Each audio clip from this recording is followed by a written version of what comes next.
Hello, hello, my lovely Virgs. Welcome to Vivid Vibration. My name is Christina. I hope that y'all are well. Virgs, y'all have the fault line, the vessel, the flame, the nectar, the comic, and the cave. Virgs. I mean, I guess I want to start with the fault line and the vessel because I feel like it's a question of like build it or break it, but it's also kind of this like on what foundation? You know what I mean? Like that just seems to be the question. Because I kind of get the feeling that there's something else that you're really drawn to and you're like, because I mean, like the comic is the idea of like finding humor in a situation, right? I feel like it's a popular saying that, you know, like intelligent people can't be happy. And that's such a lie. Intelligent people choose to not be happy. You know what I mean? But I think that people who like harness a level of brilliance also harness a level of curiosity just for life in general. And so rather than be disgruntled with what they see, they seek out more beyond what meets the eye. And so they are able to see how point A can get you to point B to get you to point C. And they can find the humor in it because they know that it's not like, oh, that was bad and that's no, I'm intelligent, so I'm miserable. You know, like sorry, Virgs. I love y'all. I'm Virgo Mercury, so you know, it's I understand a little bit. Slightly. But anyways, I mean, it's just this idea of wanting to, I feel like, see how point A got you to point B got you to point C, because I think finding the humor in it is almost like patching the holes to get you to the other side. Because I don't know. We're going to have to do clarifiers. And then you have the cave and the nectar. And the nectar is like life-giving and, you know, like, I don't know, just like sensual. And the cave is intimacy and, you know, like all of those types of things. So let's do clarifiers so we can figure out how we get from point A to point B to point C here. Okay, first, hope everyone's doing well, having a lovely day. Okay. We have the Tower and the Seven of Pentacles. While that feels like the fault line in the vessel, because it's just kind of like this, like, it's happened so many times that it literally, like, it can't be fixed. And then you have the Six of Swords, the Ace of Cups, the Ace of Pentacles, and the Hierophant. Yes, again, I feel like it's almost like that, like you figured out enough from the breaking that it got you across. And like, it feels like it's crumbling as you go, but then like as you go, like it crumbles and you jump out, right? And you're like on to something new, on to something that I'm actually drawn to, you know, onto my new beginning, my new fulfillment, like the place where I can be like my best Virgo self and it's useful and not viewed as some terrible attribute, right? Because Virgs see, and if you see and you're in a community of people who don't want to be seen, they'll fight you tooth and nail. And then you have a community of people who say, I appreciate that you see, and I'm so glad that you see what I don't, because when you see what I don't, I learn. Right? And that's a gift instead of a curse. But you've been using it in an environment thinking that it was going to be a gift when in fact it ended up being more of a curse, right?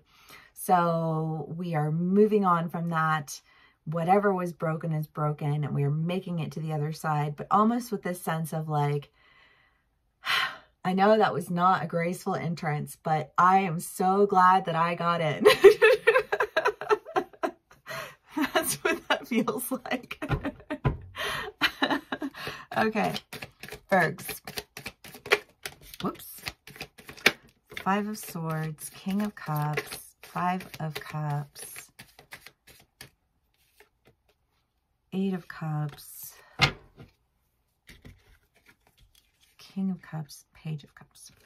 Well, you know, again, this like whatever was a lot of arguing, a lot of just like emotional, like tumultuousness, a lot of feeling like you're missing out, a lot of crumbling along the way, but a crumbling along the way that sets you up to land where it is that you're going next, where it is, I think that, again, the Page of Cups is just, she's lost in what she's doing. I want to say in the book, it reads something along the lines of, you know, like if you ask her, she'll share with you what she's doing, but she's not just out talking to everyone about what she's doing because she's too busy focusing on what she's doing. You know, and the King of Cups is just like emotional intelligence and emotional wealth. And again, to tie it back to what I was saying before about the whole, you know, like intelligent people or misery, you know, idea. I feel like this is like, okay, well, emotionally intelligent people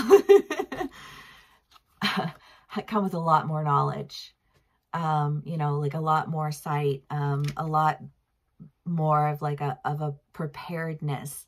I feel like a preparedness that enables you to really like dive in and explore and go deep. You know what I mean? Because you're not afraid to dive in and gain understanding. You love it. It's how your brain works, right? Okay, Virgs. Let's see what else we get. Two of Swords.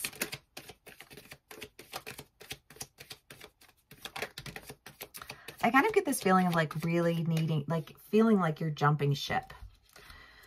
To go back to this crumbling across and jumping onto this new direction. I think that like there's a point in time where you maybe stop and have to think, do I want to do this? Or can I keep with the crumbles and build a new way? Or, you know what I mean? Like, I just kind of feel like this moment of hesitation, but that moment of hesitation, I don't think it lasts for long, because I feel like something happens that is outside of your control, that forces you to recognize that you can't keep, you know, just like patching these holes and holding together the crumbles. Like the crumbles are crumbling and you have to go in another direction. And the direction that's offered to you, I think is wonderful. You've got the King of Wands, the King of Cups, the Page of Cups twice, or I guess he's the Knave of Cups. But it's good, Virgs. Whatever it is that you're doing is good. And I feel like there's some humor in it, because if you hadn't have gone through this, you wouldn't have gotten to that. Which again is the whole graceful entrance thing, or, you know, lack of grace. But take what resonates, how it resonates, and leave the rest. All right, Virgs. The Castle. I mean, the Castle is the idea of destination, stagnation, and the Temple. Well, I mean, not the best cards to end on, but not bad either, because I think, again, it's just that idea of like, you can't maintain these crumbles, and it's exhausting, and it's not really like a comfortable way to exist, right? It's been that whole thing of like having to hold these really firm boundaries, because if you don't, you'll step on the people around you. And it's like, you need to go in a direction where you won't step on anybody. And you need to stop honoring the environment where every time you move, something breaks, right? Virgs. Okay, well, I hope this resonates with y'all. If it does, please leave me a like, share, and subscribe, or a comment. And yeah, I will see y'all again soon. Bye.